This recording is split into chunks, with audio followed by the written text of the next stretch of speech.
Hello everyone, welcome to our channel TET and DSC classes with simple tricks. So ఈరోజు మనం third class continuation part అండి, grammar continuation part చూద్దాము. Text book grammar. ఓకేనా, previous క్లాసెస్లో మనం third and fourth Telugu complete explanation చేసాము and ఇంగ్లీష్కి సంబంధించి first part complete చేసాము టెక్స్ట్ బుక్ గ్రామర్ థర్డ్ క్లాస్కి. ఓకేనా, చాలామంది వీడియో చూస్తున్నారు కానీ లైక్ చేయట్లేదు, ప్లీజ్ లైక్ అండి. అండ్ ఫస్ట్ టైం మన ఛానల్ చూస్తున్న వాళ్ళు సబ్స్క్రైబ్ చేసుకోండి. ఓకేనా, ఓకే స్టార్ట్ చేసేద్దాం. Read the following statements, observe the underlined words. Jewish man lived in Jerusalem. He started his journey one morning.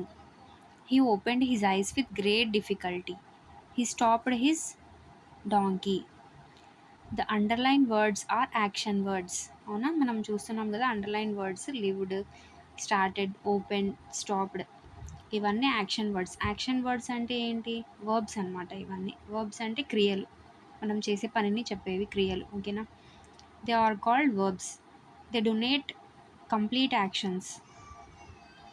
They do not complete actions. They are used here in simple past tense. ఇవన్నీ ఈ ఇప్పుడు మనం చదివిన examples, 4 examples అన్నీ simple past టెన్స్లో ఉన్నాయి. అయినా past tense అంటే ఏంటి? కంప్లీటెడ్ యాక్షన్ కదా, అంటే అయిపోయింది చెప్తున్నాం మనం.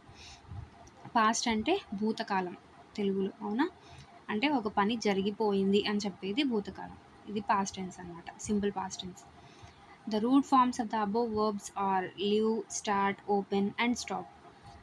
మామూలుగా ఈ లివ్డ్, స్టార్టెడ్ యొక్క ఒరిజినల్ ఫార్మ్స్ ఏంటి అంటే, రూట్ ఫార్మ్స్ ఏంటి అంటే లివ్డ్, లివ్, స్టార్టెడ్కి స్టార్ట్, ఓపెన్డ్కి ఓపెన్, స్టాప్డ్కి స్టాప్. ఓకేనా, the past tense form of the above verbs are formed by adding ED or D. సరే, ఈ రూట్ ఫార్మ్స్కి ఎలా ఈ పాస్ట్ టెన్స్ యాడ్ అయ్యింది, ఎలా పాస్ట్ టెన్స్ చెప్పగలిగామంటే by adding ED or D. అంటే ఒక వర్బ్కి, ఒక ఒరిజినల్ ఫార్మ్ ఆఫ్ ద వర్బ్కి మనం ఈడీని కానీ డీని కానీ యాడ్ చేస్తే అవి ఏమవుతాయండి? పాస్ట్ టెన్స్లోకి వెళ్ళిపోతాయి, అంటే పాస్ట్ టెన్స్ ఫామ్ని తెలియజేస్తాయి. అలా ఈడీ ఆర్ డీని యాడ్ చేసిన వర్బ్స్ని ఏమంటాము అంటే రెగ్యులర్ వర్బ్స్ అంటాం. ఓకేనా, ఏమంటామండి? Regular verbs. సో ఇది పాస్ట్ టెన్స్ ఫామ్ వర్బ్స్ అనమాట. ఓకేనా, రూట్ ఫామ్ వర్బ్స్ మామూలుగా రూట్ ఫామ్ వర్బ్స్ ఉంటాయి, వాటికి ఈడీ ఆర్ డి యాడ్ చేయడం వల్ల రెగ్యులర్ పాస్ట్ టెన్స్ ఫార్మ్స్ లాగా అయిపోతాయి formed. The tense form of the above verbs are formed by adding ED or D. ED or D add అయిన వర్బ్స్ని ఏమంటామండి? పాస్ట్ టెన్స్ ఫార్మ్స్ అంటాం. సో అలాంటి వర్బ్స్ని రెగ్యులర్ వర్బ్స్ అంటాం. ఓకేనా, ఇక్కడ చూడండి ఒకసారి.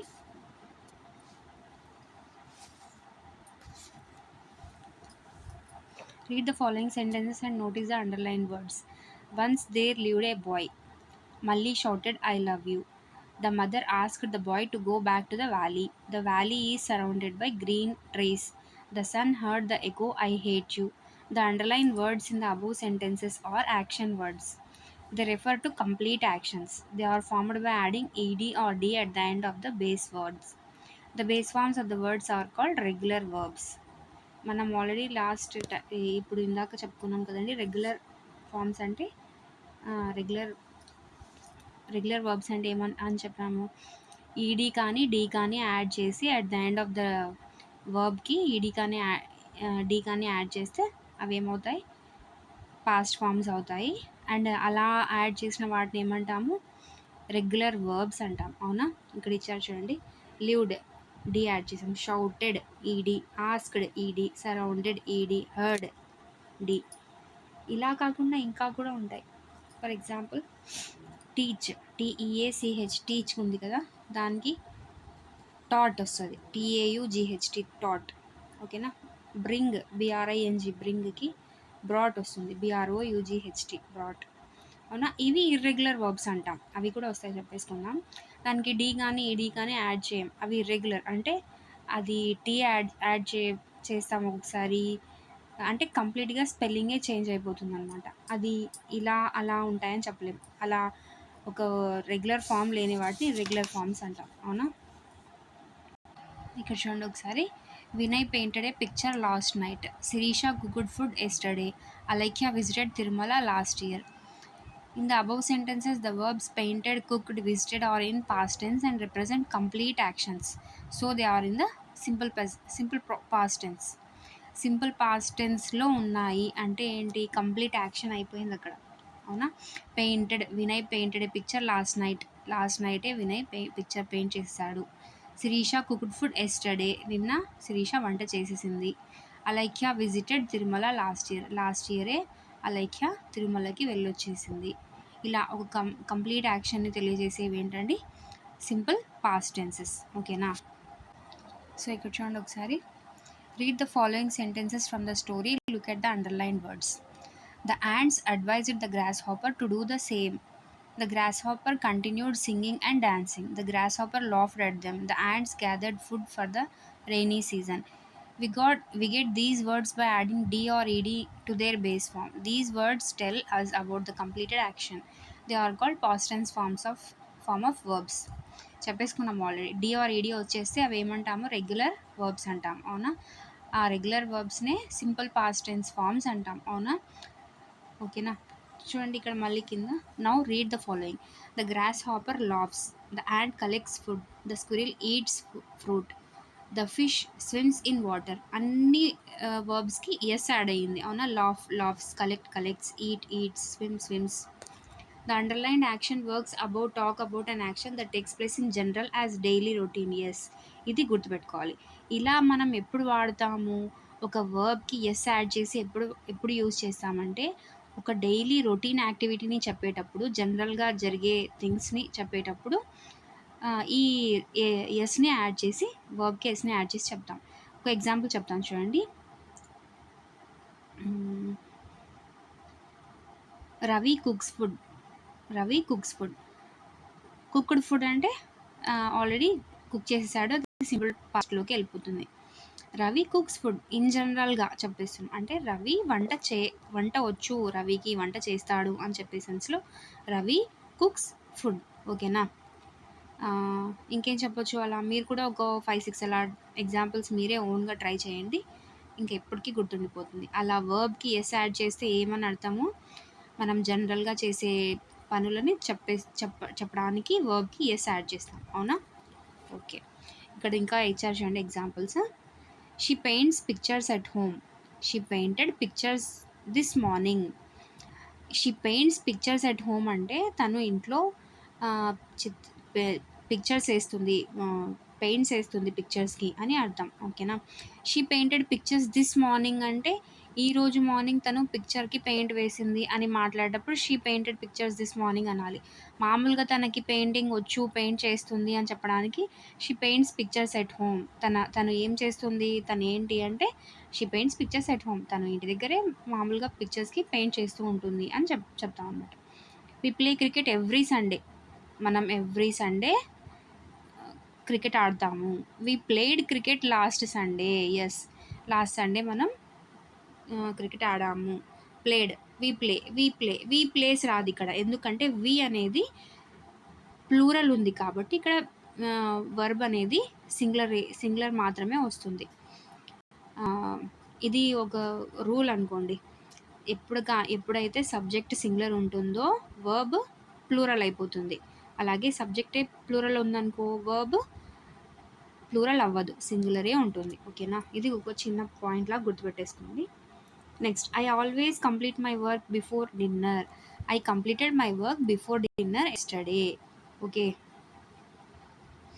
It snows in winter. It snowed last night. We plant flower plants every year. We planted some flower plants last year. ఓకేనా? ఇలా డిఫరెన్సెస్ చూసుకోవచ్చు మనం. ఇక్కడ చిన్న ఇంకా కొంచెం మ్యాటర్ ఇచ్చారు, చూద్దాం ఒకసారి. You might have noticed that the sentences in the first column refer to the actions that takes place in general. అవును, ఫస్ట్ కాలంలో ఉన్నవన్నీ జనరల్గా యూజ్ చేసేవి. The sentences in the second column refer to the completed actions. Yes, the actions words that denote completed actions takes ed or d at the end of their base forms in general. Now read the following sentences that denote completed actions. The grasshopper met some ants. met అంటే కలిసాడు. ఓకేనా, gross hopper కలిసింది, అయిపోయింది action. The grasshopper went to the squirrels. Went అంటే ఇది కూడా complete అయిపోయింది. Also note that some action words are different from their base form.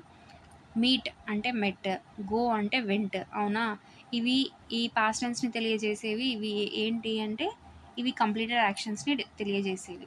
ఇందాక మనం ఏం చెప్పుకున్నాము, డి ఆర్ ఈడీ యాడ్ చేస్తే అది ఏమవుతుంది, రెగ్యులర్ వర్బ్స్ అవుతాయి. ఇలా మీట్కి మెట్, గోకి వెంట్ ని కూడా పాస్ట్ ఫామ్లో యూజ్ చేస్తాం, కానీ అవి రెగ్యులర్ వర్బ్స్ కాదు. ఎందుకు, ఈడీ యాడ్ చేయలేదు, అది కంప్లీట్గా డిఫరెంట్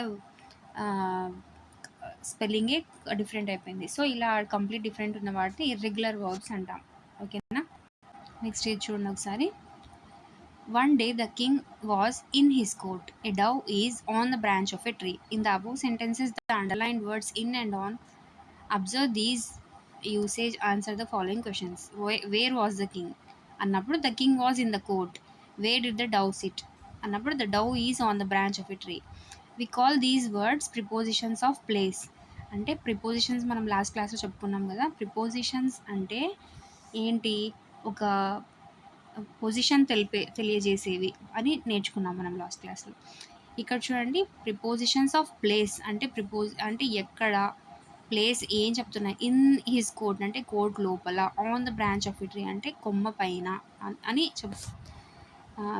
చెప్పొచ్చు. A preposition is the position of things and and people. Prepositions are placed before nouns and pronouns. Prepositions అంటే ఏంటంటే position of things and people. Positions of ఒక వస్తువు యొక్క పొజిషన్ కానీ, ఒక పీపుల్ అంటే మామూలుగా పర్సన్స్ యొక్క పొజిషన్స్ని కానీ తెలియజేసేవి ప్రిపోజిషన్స్. మామూలుగా ప్రిపోజిషన్స్ని ఎక్కడ వాడతాము అంటే నౌన్స్ అండ్ ప్రొనౌన్స్కి ముందు వాడతాం. అవునా, ముందు. Let us see some more prepositions of place like under, behind. ఇక్కడ పిక్చర్స్ చూస్తే బాగా అర్థమవుతుంది చూడండి. In, on, under, beside, in front of, behind. In అంటే లోపల, ఆన్ పైన, అండర్ దాని కింద, ఏదో ఒక దాని కింద, బిసైడ్ పక్కన, ఇన్ ఫ్రంట్ ఆఫ్ ముందు, బిహైండ్ అంటే వెనక. సో ఇదండి కంప్లీట్గా గ్రామర్, మనకి థర్డ్ క్లాస్ బుక్లో ఉన్న గ్రామర్. సో వీడియో మీకు నచ్చినట్లయితే ప్లీజ్ షేర్ చేసి, లైక్ చేసి, సబ్స్క్రైబ్ చేసుకోండి. థ్యాంక్ యూ ఫర్ వాచింగ్ అండి. ఇంకా మీకు ఏమైనా క్లారిటీ కావాలంటే ప్లీజ్ కామెంట్ చేసేయండి. Thank you for watching.